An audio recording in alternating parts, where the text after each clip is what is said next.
በአመት $1 ሚሊዮን ያገኘህ እንኳን አምሮህ የሸማቾች ከሆነ በስተመጨረሻ በእዳ ተዘፍቀ መቅረት አይቀርም። ማህበረሰቡና የትምህርት ስርዓቱ አንተን ያሰለጠነ ገንዘብ እንዴት እንደምታመጣ እንጂ ገንዘቡ እንዴት ላንተ ሊሰራ እንደሚችል አይደለም። አብዛኛው ሰው ገንዘብ ሲያገኝ የሚያስበው ይህንን ገንዘብ ምን ልግዛበት፣ የትኛውን አዲስ መኪና ልቀይር፣ የት ልዝናና ብሎ ነው። የ1% አሸናፊዎችና ኢንቨስተሮች ግን ገንዘብን ሲያገኙ የሚያስቡት ይህንን ገንዘብ የትኛው ሲስተም ላይ ባሰማራው እኔ ተኝቼ ያለው እጥፍ ሆኖ ይመለሳል ብለው ነው። ተራው ሰው ህይወቱን ሙሉ የአይጥ ሩጫ ውስጥ ነው የሚያሳልፈው። ገንዘብ ያገኛል፣ እዳ ይከፍላል፣ እቃ ይገዛል፣ ያልቅበታል፣ ድጋሜ ለመስራት ይገደዳል።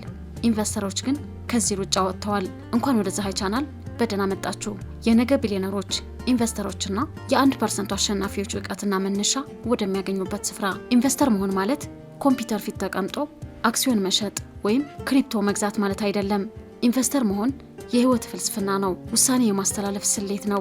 ዛሬ በዚህ እጅግ ጥልቅ ቪዲዮ ውስጥ ተራውን ማህበረሰብ ከዓለማችን ታላላቅ የፋይናንስ ሊቃውንትና ቢሊዮነሮች የሚለዩትን 7 አእምሮ የሚያነቁ የኢንቨስትመንት የአስተሳሰብ ዘይቤዎች በጥልቀት እንመረምራለን። አእምሮን ክፈት፣ ጊዜያዊ ስሜትህን ወደ ጎን አስቀምጥ እና ዓለምን በኢንቨስተሮች መነጽር ማየት ወደምትጀምርበት ማስተር ክላስ አብረህን ግባ።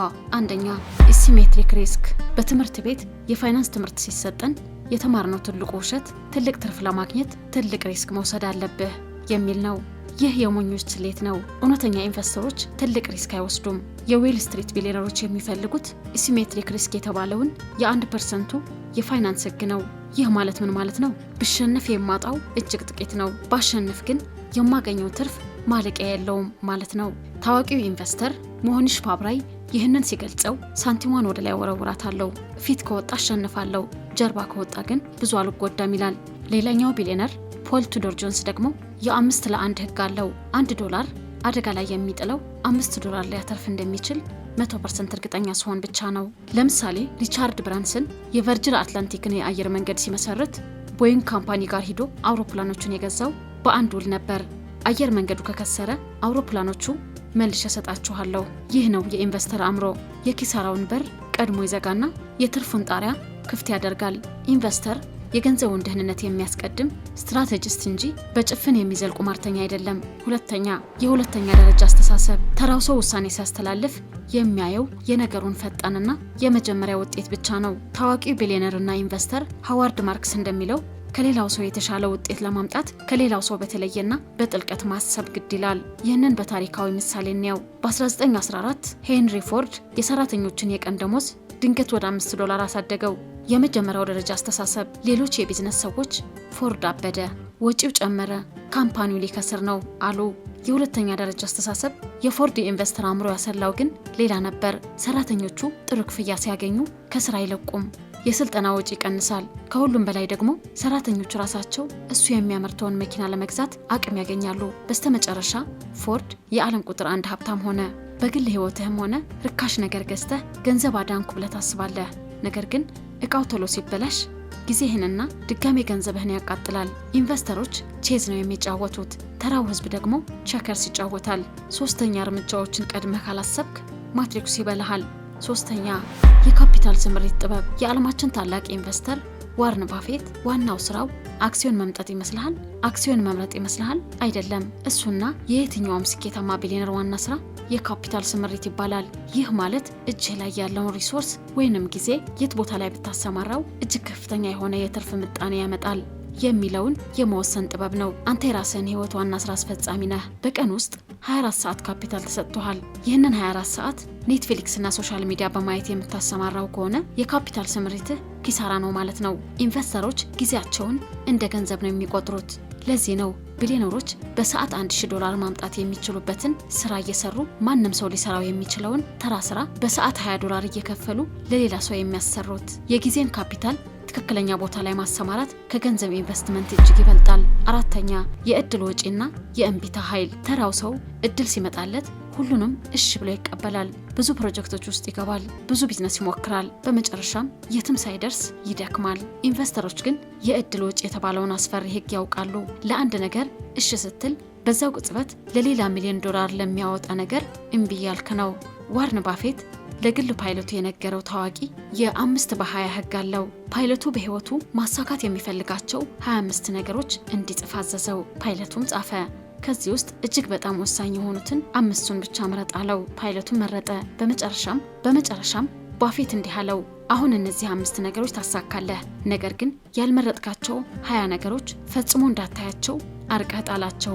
ምክንያቱም እነዚህ 20 ነገሮች ለዋናዎቹ 5 ህልሞችህ ትልቅ እንቅፋት ናቸው። ኢንቨስተር መሆን ማለት ጥቃቅን ትርፎችንና ጊዜያዊ ደስታዎችን ርህራሄ በሌለው መንገድ እምቢ ብሎ ትልቁ ኤምፓየር መገንባት ላይ ብቻ ትኩረት ማድረግ ነው። 5ኛ የጊዜ አርቢትራጅ በ10 ዓመታት ማሰብ። አብዛኛው ሰውና ተራ ካምፓኒዎች የሚያስቡት ለሚቀጥለው ወር ደሞዝ አሊያም ለሚቀጥሉት 3 ወራት የትርፍ ሪፖርት ነው። የ1% አሸናፊዎች ግን የጊዜ አርቢትራጅ የተባለውን ሚስጥር ይጠቀማሉ።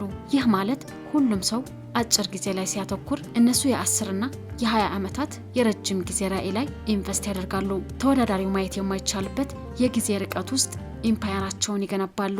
የአማዞኑ ጄፍ ቤዞስ ይህንን ሲያብራራ ከሌሎች ተወዳዳሪዎች የምንለየው እኛ የ7 ዓመት እቅድ ስናወጣ እነሱ የ3 ዓመት እቅድ ያወጣሉ።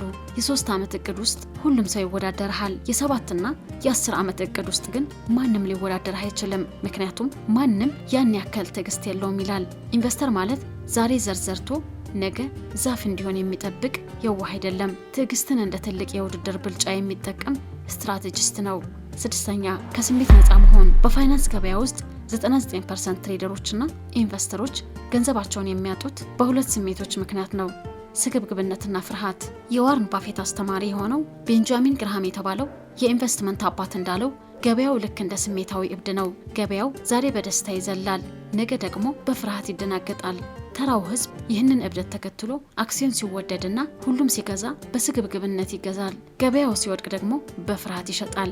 የ1% አሸናፊዎች ግን 100% ከስሜት ነፃ ናቸው። ኢንቨስተር ውሳኔ የሚያስተላልፈው አንድን ቢዝነስ ስለወደደው ወይንም ዜናው ስላስፈራው አይደለም። ውሳኔ የሚያስተላልፈው አሃዞቹና ዳታው ትርጉም ሲሰጡት ብቻ ነው።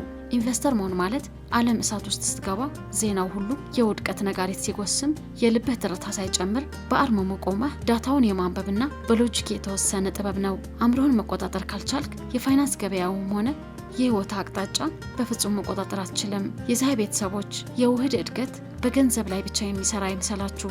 ታላቁ ባለሀብት ቻርሊ ማንገር እንዳለው እስከ ዛሬ ካየኋቸው ስኬታማ ሰዎች ውስጥ በማንበብና በመማር ጊዜውን የሚያሳልፍ አንድም ሰው አላጋጠመኝም። ኢንቨስተሮች በየቀኑ አዳዲስ እውቀቶችን ያነባሉ፣ ይማራሉ። እያንዳንዱ አዲስ እውቀት ከድሮ እውቀት ጋር እየተዋሃደ ሲሄድ ከ5 ወይም ከ10 ዓመታት በኋላ አእምሯቸው ማንም ተወዳዳሪ ሊደርስበት የማይችል የቢዝነስ ማሽን ይሆናል። ኢንቨስተር መሆን ማለት እያንዳንዱ የህይወትህን ውሳኔ፣ የምታነበው መጽሐፍ፣ የምትበላውን ምግብ ጨምሮ እንደ ኢንቨስትመንት ማየት መጀመር ነው። ይህ የፋይናንስና የስትራቴጂ ማትሪክስ አእምሯችሁን ከፍ ወዳለው የ1% አሸናፊዎች የእይታ ማዕዘን ካመጣው ቪዲዮውን አሁኑኑ ላይክ በማድረግ አጋርነታችሁን አሳዩን። ለፀሐይ ቤተሰቦች ያዘጋጀ ነው የዛሬው ጥያቄ ይህ ነው።